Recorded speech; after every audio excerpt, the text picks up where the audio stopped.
मित्रों, आज हम लोग बातचीत करेंगे हिंदी के सुप्रसिद्ध आलोचक नामवर सिंह की आलोचना दृष्टि पर।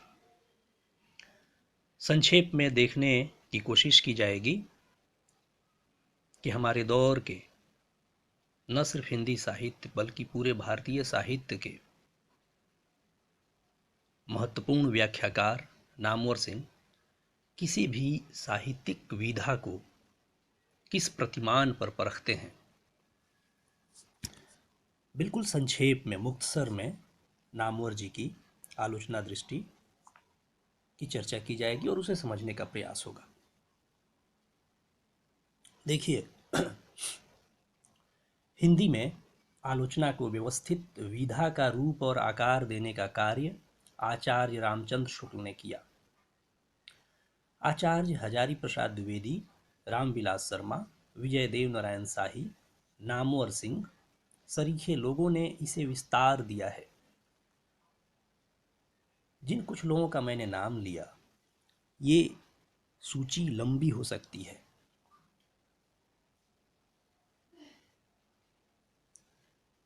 हिंदी आलोचना की व्याप्ति और स्वीकृति की जमीन तैयार करने वाले विद्वानों की फेहरिस्त काफ़ी बड़ी है। इसमें नामवर सिंह अनन्य हैं। वजह साफ है, इन्होंने आलोचना विधा को केंद्रीय स्थान दिलाने में बड़ी भूमिका निभाई है। अपने दौर में नामवर सिंह का साहित्य की केंद्रीय शख्सियत बनकर उभरना और बरकरार रहना इसका परिणाम है और प्रमाण भी। समीक्षा के अलावा नामवर सिंह ने जो भी रचा है, जो भी लिखा है, उसका महत्व गौण है। पिछले 4-5 दशक में नामवर सिंह ने समीक्षा कर्म के जरिए अपने दौर के रचनाकारों को परिधि पर धकेलकर खुद को केंद्र में किया है। देखिए, यह पहली बार संभव हुआ है कि साहित्य के केंद्र में कोई व्याख्याकार, कोई आलोचक आया है और साहित्य रचने वाले की आंखें टकटकी लगाकर उस आलोचक की ओर देख रही है। केंद्र में आलोचक का होना और परिधि पर रचनाकार का होना एक बड़ी परिघटना है। इतिहास में ऐसा अपवाद स्वरूप ही होता है। इन्होंने न सिर्फ हिंदी अपितु अपने देश काल के भारतीय साहित्य के केंद्र में जगह निश्चित किया है। नामवर सिंह अपने आप में व्यक्ति से बढ़कर एक पक्ष के तौर पर शुमार किए जाते हैं, जिससे गोया सहमत हुआ जा सकता है या असहमत, पर नज़रअंदाज नहीं किया जा सकता। यह एक हुनर है और यही हुनर उन्हें नामवर बनाता है। एक ऐसे दौर में जब साहित्य को अपने दौर के ज्ञानात्मक अनुशासनों में कोई बड़ी हैसियत के तौर पर न आंका जा रहा हो, खेल, राजनीति जैसी विधाओं ने कला विधा पर तवज्जो हासिल की है, ऐसे में हिंदी में साहित्य समीक्षा के द्वारा अपने देश काल में स्वीकृति प्राप्त करना गौरतलब है। नामवर सिंह जिस आलोचना विधा में सक्रिय हैं, उस पर विचार करना जरूरी है। हर बड़े आलोचक के पास कुछ सूत्र होते हैं। इन सूत्रों के जरिए आलोचक अपनी आलोचना का वितान खड़ा करता है। सवाल उठता है कि नामवर सिंह की आलोचना का केंद्रीय सूत्र क्या है? बगैर किसी लाग लपेट के कहा जाए तो जवाब होगा व्यापकता और गहराई। इस शीर्षक से नामवर जी का एक चर्चित निबंध भी है। 1956 में लिखा गया यह निबंध इनकी किताब इतिहास और आलोचना में संकलित है। यह निबंध आलोचना में बतौर संपादकीय छपे धर्मवीर भारती के आलेख के बहाने लिखा गया था। धर्मवीर भारती ने प्रेमचंद की कमी बताते हुए लिखा था कि इन्होंने समस्याओं का सरल समाधान पेश किया है। नामवर जी ने इसी धारणा का प्रतिवाद करते हुए यह निबंध लिखा था। धर्मवीर भारती द्वारा प्रेमचंद पर लगाए गए आरोप के बरक्स जैनेन्द्र कुमार का मत नामवर जी ने पेश किया है। प्रेमचंद के सरल समाधान पर गहरे समझे जाने वाले उपन्यासकार जैनेन्द्र कुमार की राय क्या है? गबन उपन्यास की आलोचना करते हुए प्रेमचंद की कला शीर्षक निबंध में जैनेन्द्र कुमार ने लिखा है कि कोट, बात को ऐसे सुलझाकर कहने की आदत मैं नहीं जानता, मैंने और कहीं देखी है। बात को ऐसे सुलझाकर कहने की आदत मैं नहीं जानता कि मैंने कहीं और देखी है। बड़ी से बड़ी बात को बहुत उलझन के अवसर पर ऐसे सुलझाकर थोड़े से शब्दों में भरकर कुछ इस तरह कह जाते हैं जैसे यह गूढ़ गहरी अप्रत्यक्ष बात उनके लिए नित्य प्रति घरेलू व्यवहार की जानी पहचानी चीज हो। उनकी कलम सब जगह पहुंचती है, लेकिन अंधेरे से अंधेरे में भी वह कभी धोखा नहीं देती। वह वहां भी सरलता से अपना मार्ग बनाती चलती है। अस्पष्टता के मैदान में प्रेमचंद अविजय हैं, उनकी बात निर्णित खुली निश्चित होती है। अनकोट। जैनेन्द्र कुमार को उद्धृत कर नामवर जी ने दर्ज किया है कि आलोचना संपादक जिस समाधान को सरल कहते हैं वह जैनेन्द्र कुमार के अनुसार बड़ी से बड़ी बात को बहुत उलझन के अवसर पर सुलझाना है। वह सरल इसलिए मालूम होता है कि स्पष्ट है, खुला है और निश्चित है। ऐसी सरलता तक पहुंचने में कितनी कठिनाइयों को पार करना पड़ता है, इसे जो नहीं जानते उनके लिए यह शॉर्टकट है। धर्मवीर भारती ने स्वदेश्यता को कमतर माना था। साथ ही लिखा था कि कोट, जिन कारणों से साहित्यिक प्रतिछाया में विकृति उत्पन्न होती है उनके पीछे साहित्य और सौंदर्य के अपने नियम हैं जो सामाजिक आवश्यकता के बावजूद काम करते हैं। इन नियमों की क्रियाशीलता के कारण ही साहित्य ऊंची उड़ानें भरता है और उसमें सार्वभौमिकता एवं श्रेष्ठता उत्पन्न होती है। अनकोट। निरुद्देश्यता पर बल देने वाले और साहित्य के सौंदर्य का कारण समाज को नहीं मानने वाले डॉक्टर भारती के मत की मुखालफत करते हुए नामवर सिंह ने लिखा है, साहित्य को श्रेष्ठ और सार्वभौम बनाने वाले वे अपने नियम कौन से हैं, इसे बताने की क्या जरूरत, यह तो सभी जानते हैं। बताने की बात तो वह है जो सबको न मालूम हो। इसीलिए लोगों का भ्रम दूर करने के लिए जोर देकर कहा गया कि साहित्य के सौंदर्य का कारण समाज नहीं है। इस विषय में फिर कोई भ्रम न रह जाए, इसलिए आगे यह भी कह दिया है कि आलोचना के सामने असली सवाल सामाजिक यथार्थ का नहीं है, बल्कि उस यथार्थ की विकृतियों के अध्ययन का है। इतना कहने के बाद भ्रम के लिए कहाँ गुंजाइश है।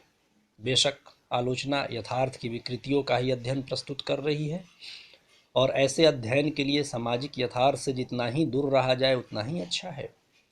साहित्य सौंदर्य के अपने नियम समाज से दूर रहकर ही गढ़े जा सकते हैं और वे गढ़े हुए नियम कैसे होते हैं उसका प्रत्यक्ष उदाहरण उपर्युक्त उद्धरण है। आश्चर्य की बात नहीं है, यह वक्र रेखा लेखक को इसी तरह समाज से दूर ले जाती है और इसके बाद तो वह सार्वभौम हो जाता है। अपने देश काल से जड़ कट जाने पर वह स्वभावतः सारी दुनिया का हो जाता है। ऊंचाई पर पहुंचकर वह व्यापक दृष्टिकोण से सभी देशों के लिए समान भाव से साहित्य रचने लगता है। इस सार्वभौमिकता की झलक इन लेखकों के उपन्यासों के सार्वभौम चरित्रों और विविध भाषाओं के उद्धरणों में मिल सकती है। पतनोन्मुख पश्चिमी लेखकों के विचारों से अपनी संपादकीय टिप्पणियों को अलंकृत करके आलोचना में इसी सार्वभौमिकता का ऊंचा आदर्श प्रस्तुत किया जाता है। इस सार्वभौमिकता का आदर्श यह है कि साहित्य में समाज की छाया को किस प्रकार अधिक से अधिक बिगाड़ कर प्रस्तुत किया जाए। साहित्यिक छाया में जितना ही बिगाड़ होगा, रचना में उतनी ही गहराई होगी। इस प्रकार वक्र रेखा से चलकर सार्वभौमिकता तक और सार्वभौमिकता से चलकर गहराई तक की यात्रा पूरी होती है। यह लंबा उद्धरण नामवर सिंह के निबंध से है। नामवर सिंह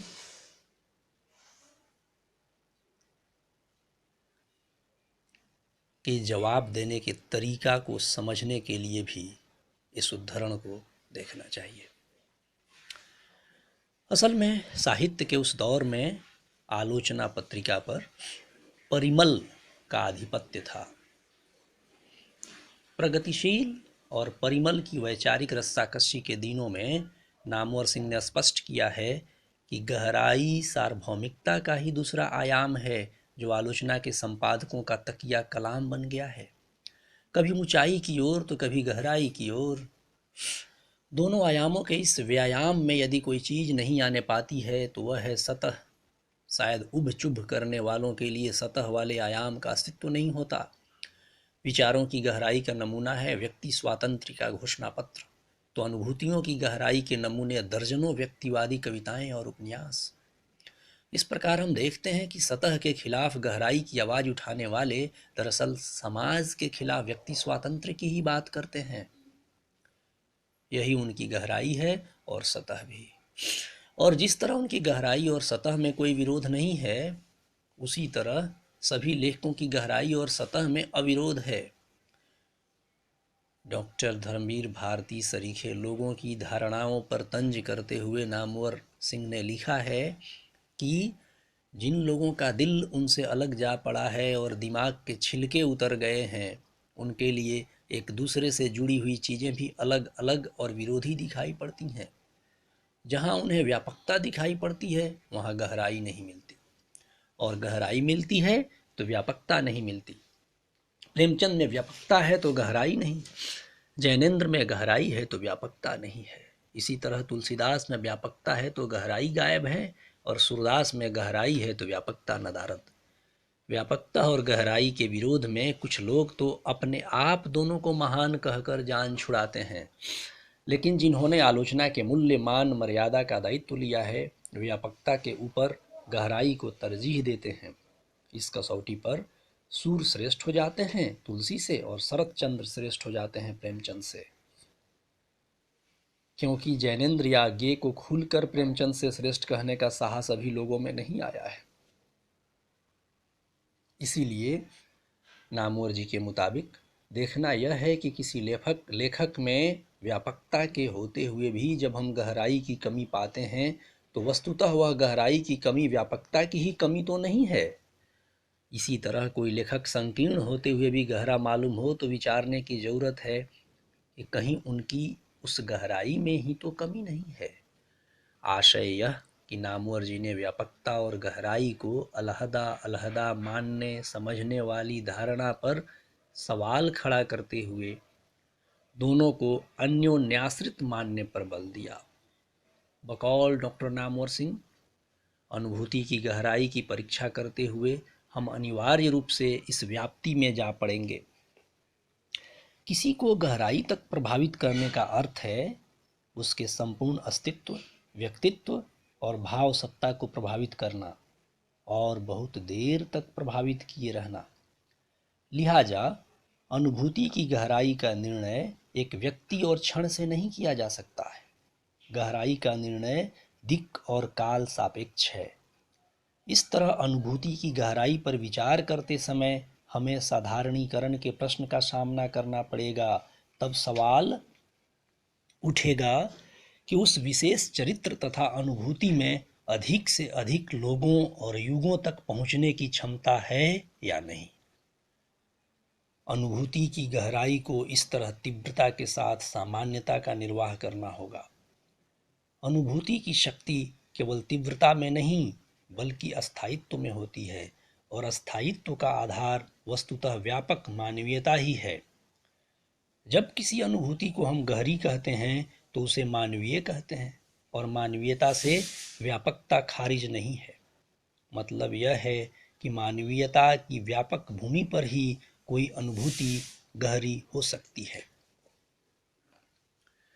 व्यापकता और गहराई की संबद्धता संबंधी अपनी स्थापना को पुष्ट करने के लिए नामवर सिंह ने लियो तोल्स्तोय के युद्ध और शांति तथा अन्ना कैरेनिना,